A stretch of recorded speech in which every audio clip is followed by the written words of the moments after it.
bienvenue à Kobourou Info Soir. Au sommaire de ce journal, la star béninoise Angélique Kidjo a remporté pour une 4e fois le Grammy Award. C'était le 26 janvier dernier aux États-Unis lors de la 62e édition des Grammy Awards.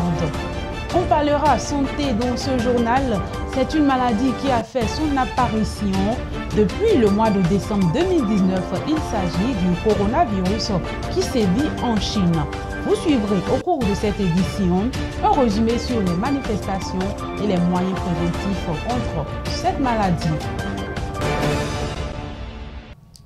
Je vous l'annonçais tantôt, la diva de la musique béninoise Angélique Kidjo a honoré une fois de plus l'Afrique en général et le Bénin en particulier. Elle a en effet remporté pour une 4e fois le Grammy Award. C'était le 26 janvier 2020 au Staples Center de Los Angeles aux États-Unis lors de la 62e édition des Grammy Awards. Marcel Poti nous en parle.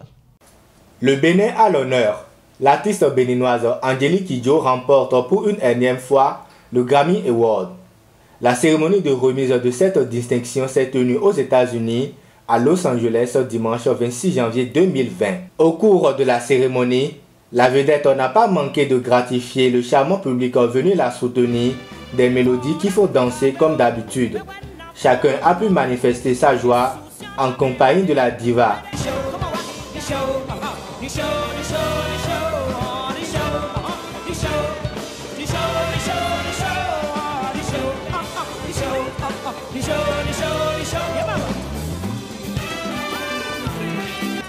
Kidjo vient donc de décrocher son 4e Grammy Award après celui de 2008, 2015 et 2016. Angélique Kidjo rend heureux toute une nation et en premier le président de la République du Bénin, Patrice Talon, qui lui a laissé un message sur sa page Facebook.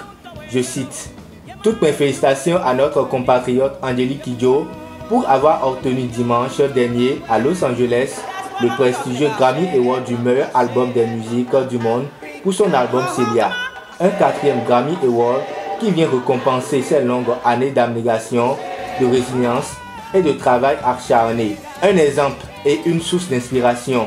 Bravo Angélique. » Fin de citation. Les artistes du Bénin devaient s'inspirer de cette diva afin d'eux aussi porter loin le nom du Bénin.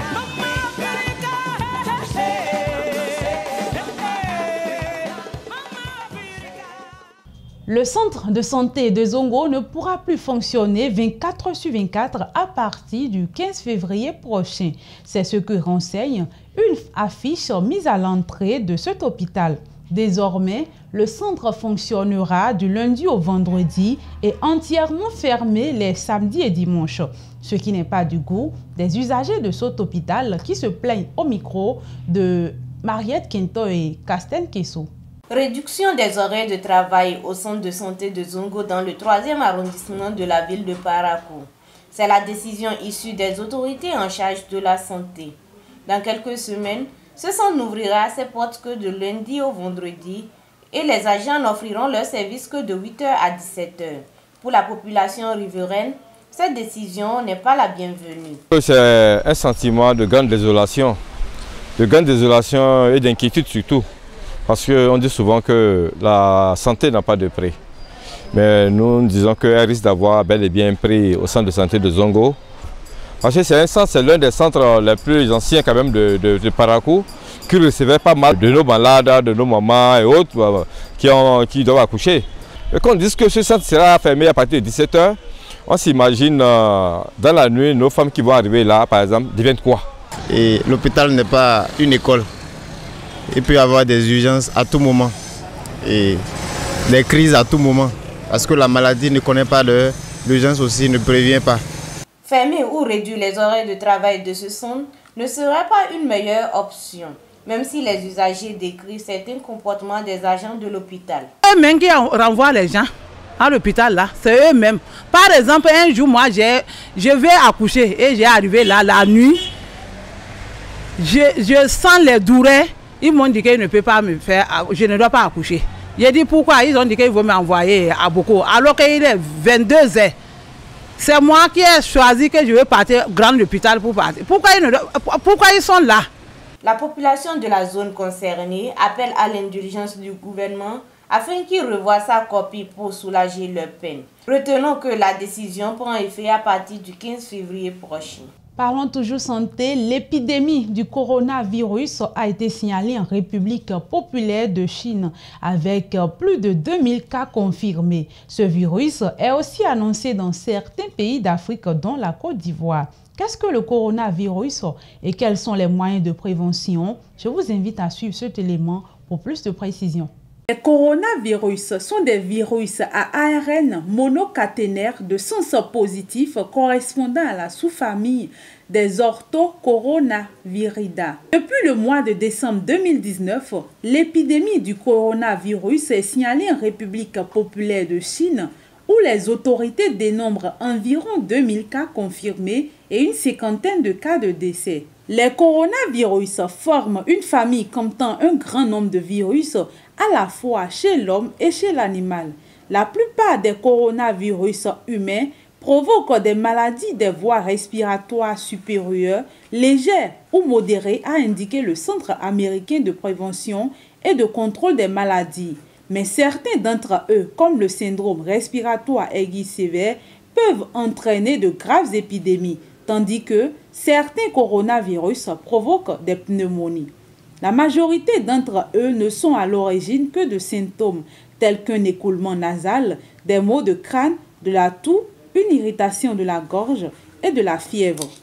Sécrétion ou par intermédiaire d'un objet contaminé.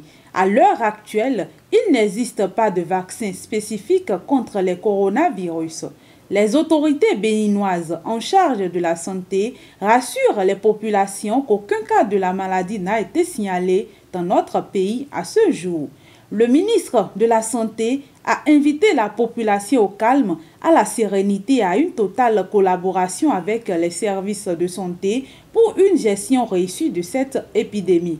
Quelques mesures recommandées pour éviter le coronavirus: se laver fréquemment les mains à l'eau et au savon ou avec une solution à base d'alcool, éviter tout contact étroit non protégé avec des personnes ayant la fièvre et la toux et bien d'autres. Sport, pour clôturer ce journal, Vital'Or Ligue 1, la première phase de ce championnat a pris fin ce week-end avec quelques matchs joués dans la cité des Kobourou, dont le derby entre Buffles du Borgou et Panthère de Djougou, ainsi que le derby entre Real Sport de Parakou et BKFC de Bembereke. Suivez le point des rencontres dans cet élément que vous propose Marcel Potier et Carsen Kesso.